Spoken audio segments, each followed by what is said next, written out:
One thing that I forgot to mention this morning in our meeting was the thesis statement activity that I have now for my English 2, English 3 students. In English 2, we're looking at chapter 14 of The Jungle. And in chapter 14 of The Jungle, we're looking at the meat packing industry and the nasty conditions in the meat packing plants and the horrible living conditions of the workers in this plant. So our prompt is, when commenting on The Jungle, the social commentator Randolph Byrne describes the American time period in which Sinclair wrote as a period when a whole people woke up into a modern day which they had overslept. They had become acutely aware of the evils of the society in which they had slumbered, and they snatched at one after the other idea, program, movement, ideal, to uplift them out of the slough in which they had slept. Sinclair's novel, The Jungle, had powerful political effects, resulting in the Pure Food and Drug Act of 1906. Explain how graphic depictions like those found in Chapter 14 impact an audience and achieve a purpose, such as changes to law. Cite specific and thorough textual evidence to support your explanation.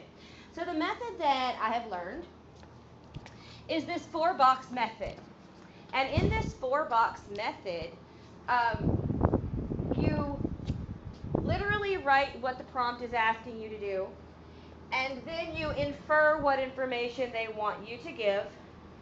You literally explain how the prompt wants you to proceed with this information, how they exactly want you to prove yourself. And then in box 4, you infer what that information is going to look like. So if we go back to the prompt, the verbiage that it uses to tell us exactly what they want us to do is right here in the second line. Explain how graphic depictions impact an audience and achieve a purpose. Okay, so we'd put that in box number 1. Explain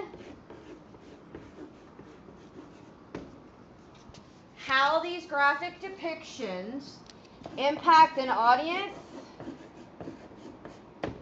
and achieve a purpose, like the changes to the law. Okay, and how do they want us to do that? Well, they tell us how they want us to do that. They want us to cite specific and thorough textual evidence to support our explanation. So, in box 2, the how, the literal how, is they want us to cite evidence and support our explanations. Okay, so we've got the literal. We know exactly what they're asking us to do. Well, now we got to figure out what we're going to put in there to accomplish this. Well, I have had my students do this already. So if you will follow me right over here, and I know my camera moves slowly.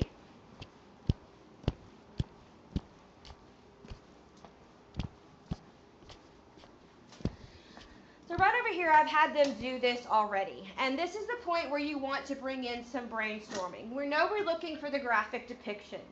And the graphic depictions in chapter 14, if you have read The Jungle, are rather disturbing. There's rat dung on the stored meat. The meat is rotten and nasty smelling. They use what is called pickle to get the smell out of the meat. The baby is sick since the time he was born. There are poor living conditions for these workers. Illness is rampant with these workers. Poor working conditions, horrible working conditions. One of them is even an alcoholic because of the things that he has to deal with on a daily basis with his working and living conditions. So when we filled this out, of course, we did the literal, explain the impact, the purpose of changing the law. And they picked out verbs like cite and support. So we talked about moving them down to box 2, which is our how we are going to prove this. We're going to cite evidence and support explanations. Well, then based on our graphic organizer, we look at the graphic depictions. They pick 3 of these, the 3 they like the most, and they can pick any of them or more if they have different ones on there. They picked the illness, the nasty meat, and the alcoholism, which is fine. Now, how are we going to prove that these make changes to these laws, expose these conditions? Well, we're going to look in chapter 14 of the jungle. And they're going to put the specific evidence here. This is just for instructional purpose. With the illness, the paragraph number, and the line number where they found the evidence. The meat, paragraph, line number, alcoholism, paragraph, and line number. So here we have pretty much our entire essay mapped out. We have our 3 body paragraphs.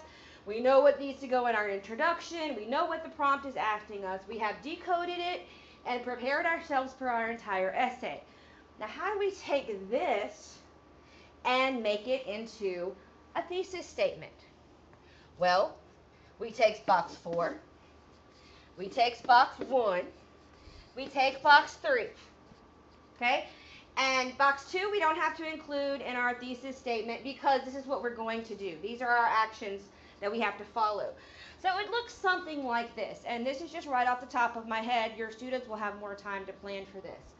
Chapter 14 of the jungle gives specific examples which explain the impact of graphic depictions such as illness, nasty meat, and alcoholism, and how they can affect a purpose such as changing law in 1905 America.